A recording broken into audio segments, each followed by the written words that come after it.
자, 2부 자조론에 대한 요약의 검토, 이렇게 제가 말씀을 좀 드렸는데요. 우리 교재에 자조론에 대한 요약이 간략히 나와 있습니다.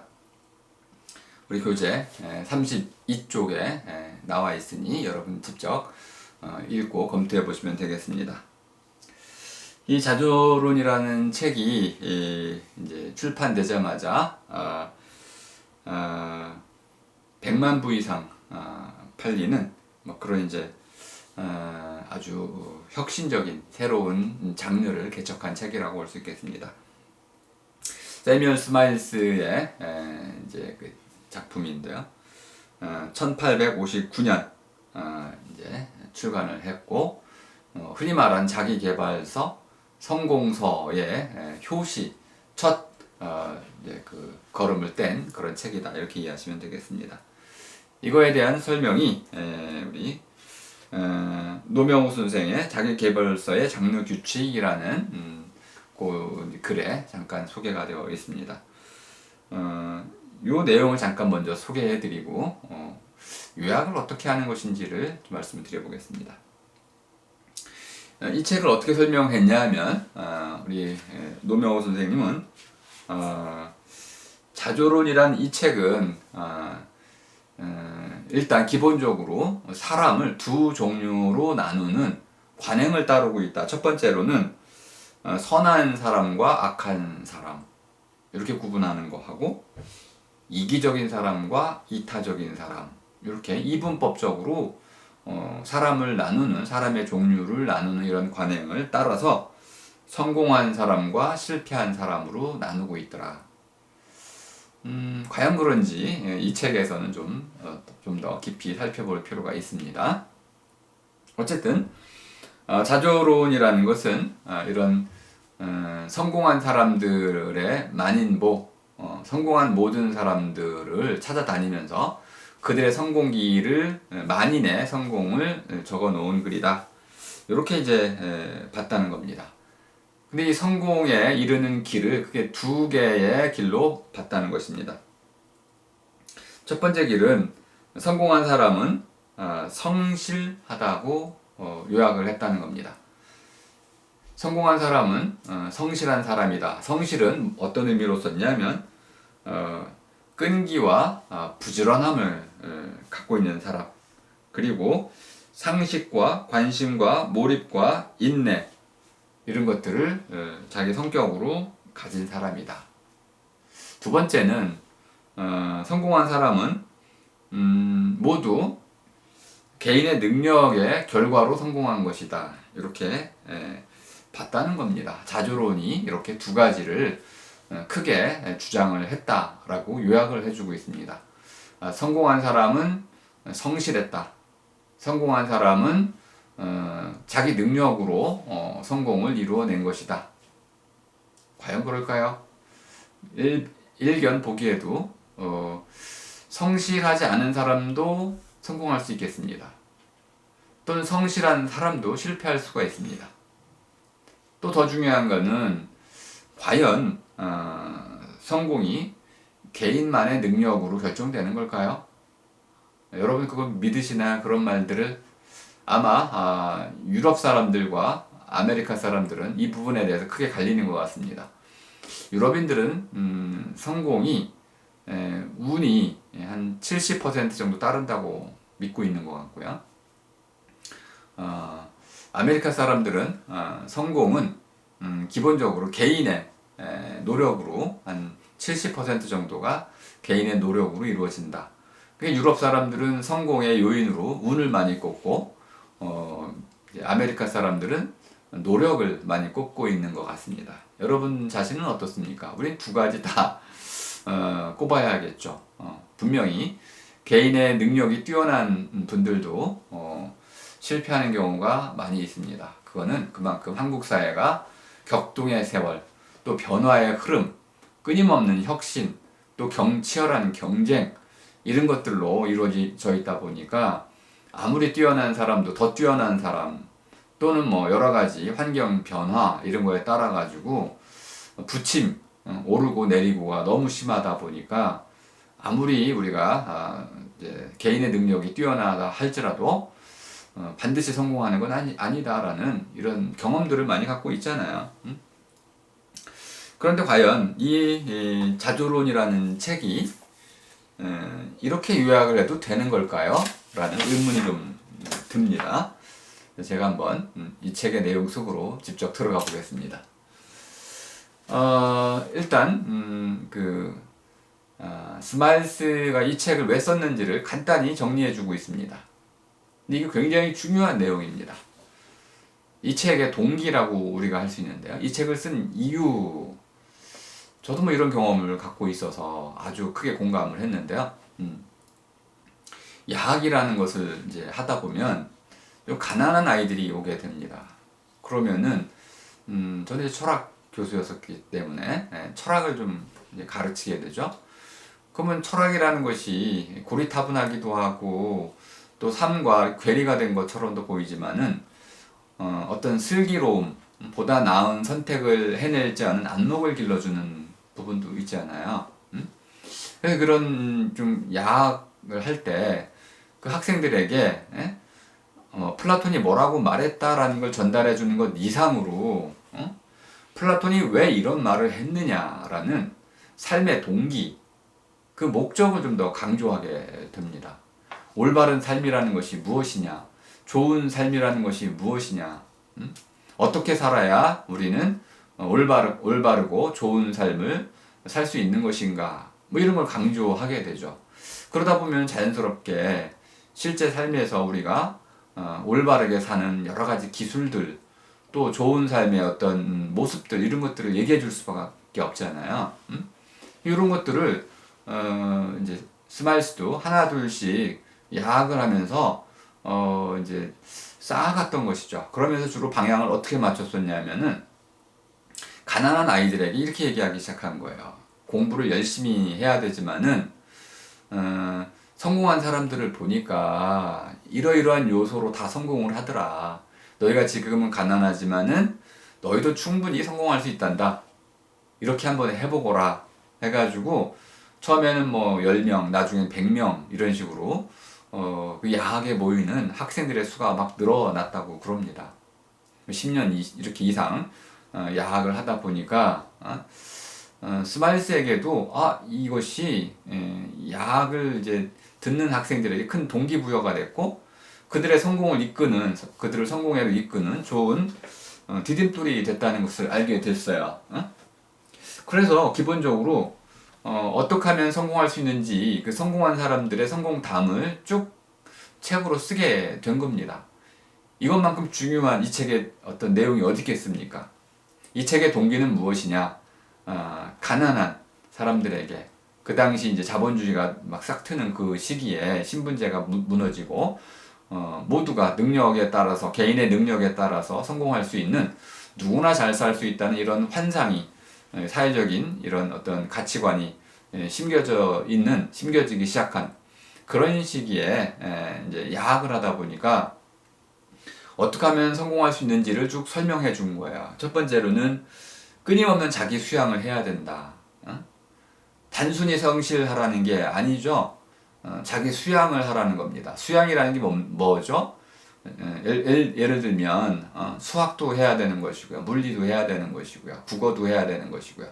또 도덕 철학도 해야 되는 것이고 이렇게 나에게 주어진 모든 기회들을 가지고 나를 갈고 닦으라는 것입니다. 사람다운 사람이 되라는 것이죠.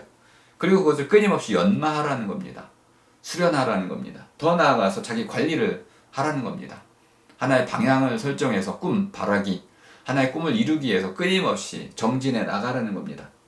그리고 자신에게 주어진 의무를 정직하게 수행하라는 겁니다. 사람다운 사람이 되라는 거죠. 올바른 사람이 되라는 겁니다. 그래서 근면, 끈기, 자기 수양. 가장 핵심적으로 얘기하면 이것이 바로 성실이라는 한 낱말로 이루어집니다. sincerity. 믿을 만한 사람이 되라 이런 뜻입니다. 쓸만한 사람이 되라 이런 뜻입니다. 제목이 되라. 간단히 말하자면은 네가 어디 가서든 이렇게 어떤 일에 하든지 믿을 만한 사람, 또 쓸모 있는, 그리고 더 나아가서 주어진 일들을 잘 해낼 줄 아는 그런 사람이 되라 이렇게 얘기한 겁니다. 그 당시에 직업관을 잘 얘기해주고 있다는 것도 알 수 있습니다. 그런데 이 책에 또 더 근본적인 내용이 있습니다. 단순 성공서가 아니라는 겁니다. 성공의 방법을 얘기해주고 있습니다. 주로 야학에 온 학생들은 가난하고 뒤 배경이 아빠 찬스, 엄마 찬스 쓸 수 없는 그런 학생들이 대부분이었었습니다. 그러니까 어떻게 해야 되냐면 스스로 너 자신만을 믿고 너에 의존해서 살아가라. 하늘은 스스로 돕는 자를 돕는다. 이런 뜻입니다. 자신의 노력에 의해서만 일을 해나가고 남에게 의존하지 말라는 겁니다. 자기를 수양하라는 것과 같은 것이죠. 근데 이 자기 수양 안에는 뭐도 들어가냐면 성경적인 거죠. 그죠? 이웃사랑. 이웃을 돕는 일도 포함을 시켰습니다.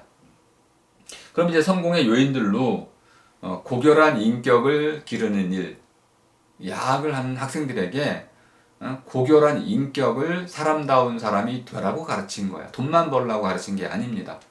돈만 벌려고 하는 사람은 실패하겠죠. 성실한 사람은 사람다운 사람이 되라는 뜻이었습니다. 그리고 사람다운 사람의 핵심은 약속을 지켜라입니다. 그리고 주어진 의무를 충실히 정직하게 수행하라. 속이지 말라. 약속을 지켜라. 속이지 말라. 네 말로 약속한 것은 반드시 지켜라. 이게 성실의 핵심이었습니다. 근데 도시화가 되면서 어떤 어려운 문제가 생겼죠. 모르는 사람들이 막 섞여 살다 보니까 거짓말하는 사람들이 아주 늘어나게 됐습니다. 그러니까 점점 더 믿을 만한 사람이 더 성공하게 되는 이런 시대가 온 것이죠. 또 하나는 네가 가진 게 없고 또 좀 준비된 바가 없다 하더라도 두려워하지 말라. 굉장히 중요한 교훈을 주고 있는 거죠. 어떠한 어려운 상황에 빠졌을지라도 처했을지라도 두려워하지 말고 자 전념과 근면의 자세로 인내를 갖고 그 네가 추구하는 그 목적을 향해서 올바르게 끝까지 나아가라. 이게 근면입니다. 그럼 다 성공하겠죠. 기본적으로 성공할 수밖에 없는 내용을 말해주고 있어요. 그러니까 무슨 사람을 성공과 실패 이런 두 종류로 나누거나 또는 더 나아가서 자기 능력으로만 성공하거나 그런 게 아니죠. 성공한 사람들을 쭉 분석을 해서 기본적으로는 사람다운 사람이 됐을 때, 약속, 믿을 만한 사람이 됐을 때, 그래서 다른 사람들의 신뢰, sincerity라고 하는 이 신뢰를 얻어낸 사람, 그런 사람만이 성공할 수 있고, 그러한 신뢰를 얻는 사람은 이웃에게 도움이 되는 사람이다. 이렇게 얘기를 해주고 있습니다. 그리고 자조로운 내용은 전부 성공한 사람들의 성공담으로 되어 있습니다. 이걸 제가 다 설명드릴 수는 없고 제가 한 분 정도만 소개를 좀 하겠습니다. 이거는 글로는 좀 이제 올려 놓을 테니까 여러분들은 유튜브에서는 보실 수 없지만은 제가 올려드린 글에서는 좀 보실 수가 있습니다. 제임스 와트를 이제 성공한 인물로 지금 꼽아서 보여주고 있는데요. 자, 재능이라는 것은 타고나는 게 아니다. 재능은 갈고 닦는 것이다. 와트는 아버지가 이제 목공소를 운영했는데 그 주변에서 여러 가지 이런 기구들을 살피면서 광학이라든지 천문학 이런 것들에 관심을 갖게 됐고 관심을 갖게 되자 그것을 파고들었답니다. 그러니까 전념했다는 거야. 어떤 한 분야에 파고들었어요. 파고든다, 장인이 된다 이런 뜻입니다. 장인이 되고 더 나아가서 수학 측정기 제조업을 하게 됐다고 합니다. 공부를 하나도 안 한 사람이 독학으로 이런 것들을 이뤄내게 됐다는 겁니다. 심지어 그는 오르간 제작까지도 하게 됐습니다. 음악을 모르는 사람이 오르간 제작을 하게 됐고 이걸 하기 위해서 화성학을 공부하게 됐다고 합니다. 자기가 일하는 모든 분야에 이렇게 파고드는 방식으로 연구와 탐구를 거듭해가는 방식으로 갈고 닦아서 자신의 재능을 이제 쌓게 되는 것이죠. 더 나아가서 이제 그 당시 증기 기관을 수리해달라는 부탁을 받았을 때도 이것을 위해서 다양한 기계공학, 구조과학 이런 것들을 끊임없이 연구함으로써 응축 증기기관을 만드는데 성공했다고 그럽니다. 다만 이제 이 증기기관을 가지고 이제 상업화하는데 이것은 조금 어려웠었고요. 그 뒤에 이제 볼턴이라는 사람하고 그 다음에 조지 스티븐슨 이런 사람들이 나와서 철도 이제 그 증기기관에 이용함으로써 산업혁명으로 이어지는 그 이제 어떤 디딤돌을 이제 쌓게 되는 것이죠. 어쨌든 이렇게 와트라는 이 그 하나의 어린 아이가 공부도 하지 못 배운 상태에서 끊임없이 자기가 관심을 갖는 것에 전념하면서 파고 들어가는 방식으로 연구를 거듭해서 자기 주어진 어떤 기회에 따라서 어떤 이런 산업혁명의 견인차 역할을 할 수 있는 그런 발명품의 어떤 기초를 닦았다는 것. 그 성공이라는 것이 결국은 이렇게 성실한 어떤 주어진 의무, 자기가 맡은 어떤 일에 대해서 어떤 의무를 솔직하게 정직하게 다 하고 더 나아가서 그걸 통해서 이 세계가 도움을 받을 수 있는 이웃 사랑까지도 펼치는 것.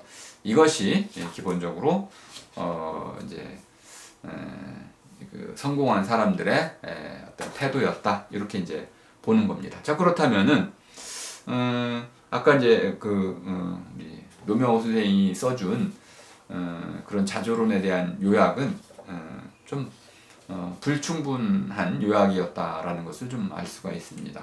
그래서 여러분들 좋은 요약이라는 것은 본디글이 말하고자 하는 바가 무엇인지를 정확히 드러내줘야 되고요. 그러니까 동기를 제가 주로 말씀을 드렸고 더 나아가서 핵심 이제 self help 스스로 도와라 스스로 돕는다는 것의 의미가 무엇인지를 정확히 설명을 드렸고 또 하나는 그 중에 이제 하나의 사례를 소개해 드림으로써 자조론이 어떤 방식으로 쓰였고 무엇을 말하고자 했는지를 드러내 보이고자 노력을 했습니다.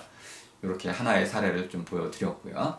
자 이제 과제가 나가는 제 3부 이제 수업이 이어지게 되겠습니다. 잠시 쉬겠습니다.